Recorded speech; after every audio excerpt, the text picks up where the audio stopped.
Chien-Ming Wang, and he too, Tom, has an outstanding sinker ball. Well, he's been pitching very well. His last 2 starts have been wins, one against the Rangers, his best start of the year against Oakland. 8 shutout innings and only 3 hits and only 85 pitches. Gets a lot of ground balls and doesn't throw a lot of pitches. He's not a strikeout guy. He depends on his sinker and his off-speed pitches, keeps the hitters off balance, and gets a lot of weakly hit outs. He's not an overpowering guy, but he's been pretty successful for the Yankees. He pitched well for them last year, along with Aaron Small. He came up during the season. He went 8-5 with an ERA right around 4. He's 3-1. His ERA is about the same as it was last year. And he's a young guy in their rotation that's very important to them right now. He's pitching better than a guy like Randy Johnson, for that matter. Sounds like the Taiwanese Cameron Lowe, yeah, when you put it that way. The Yankees defensively, with Derek Jeter doing his usual thing last night, both in the field and at the plate. A-Rod flanks him at third base, Robinson Cano at second base. Again, we note that Matsui's out of the lineup. Sheffield is out of the lineup. They're on the DL. Jason Giambi will be DHing tonight. He's back in the lineup, Tom. But, you know, the Yankees slugged by injuries. They had that makeshift lineup yesterday. Posada hitting cleanup. They scored 14 runs.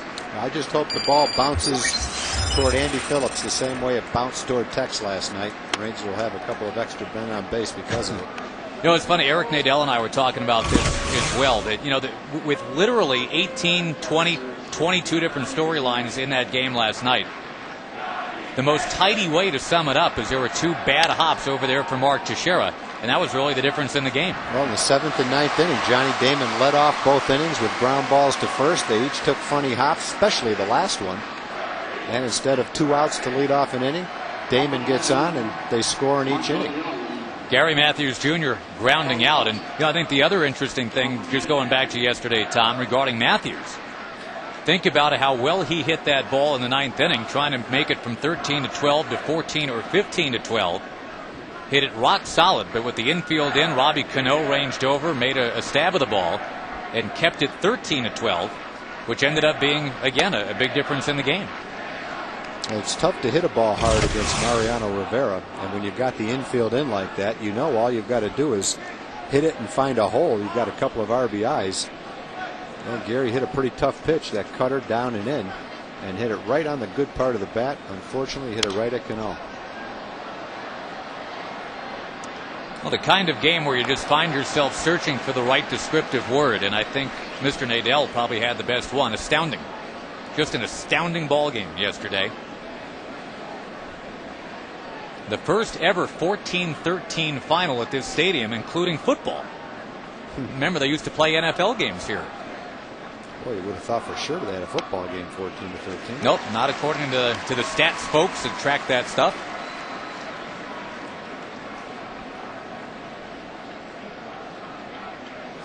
And the Rangers scoring the 9 runs in the first 2 innings last night. Just the 5th time in the history of Yankee Stadium that a visiting team came in here, scored 9 times in the first 2 innings. Young with a ground ball, just like you called it, Tom. Wang when he's on. Oh, safe the call. Michael Young beats that out.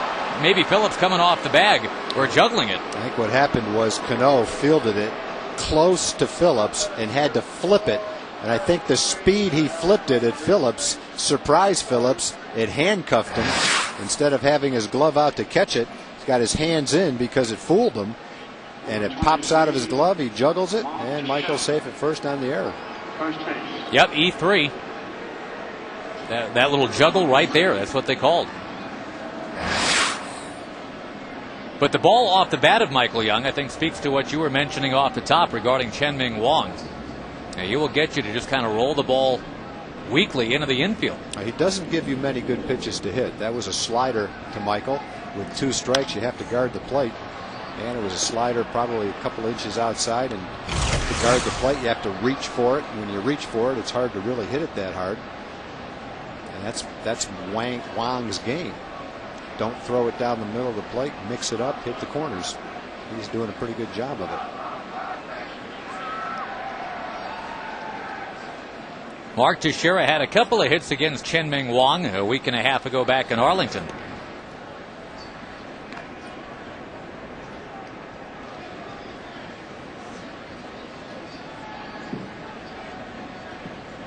I win the gentleman's bet.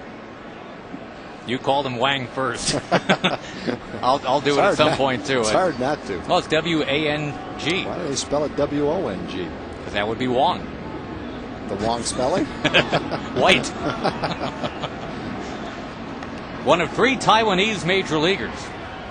And, you know, we kind of batted this around a week and a half ago back home, Tom, with the domination in the Little League World Series every year of Team Taiwan for so many years. You wonder why more players from that island country haven't made it to the show. Teixeira lifting one to left field. It'll curl and go to Bubba Crosby for out number 2. Yeah, I think even if you look at the U.S. players who play in the Little League World Series, it's rare that you see someone graduate from the Little League World Series to the big leagues, which just goes to show how hard it is to get to the big leagues when some of the best 12-year-olds in the world don't even get to the big leagues. And kids mature at different ages. Sometimes the kids that are dominating in Little League are 7th graders who are almost 13 years old, and that extra year has allowed them to mature and reach puberty, and they dominate in a 12-year-old league. But then when they get on the field as a 14-year-old and the field's bigger, the major league field, the other kids, they start to mature. They get a little bit bigger and stronger, and they go past those kids that were so good when they were in the Little League.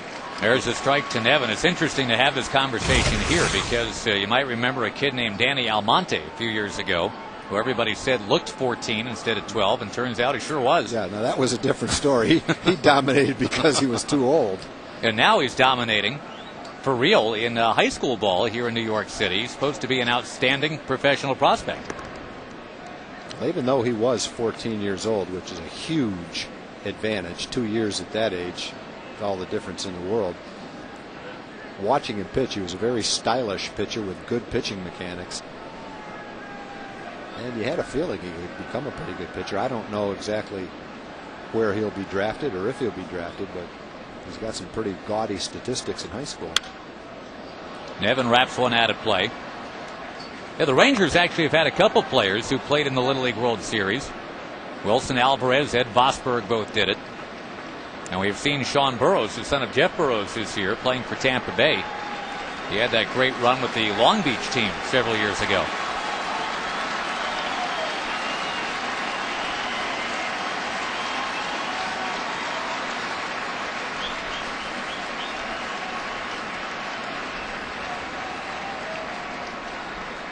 Again, Wong very much about the ground ball out. 19 ground ball outs in his last start. That was against the Oakland A's. And that is strike 3. Slider. One man left, and nobody scored for the Rangers against Chen-Ming Wong. It'll be Cam Lowe against the Yankees when we come back.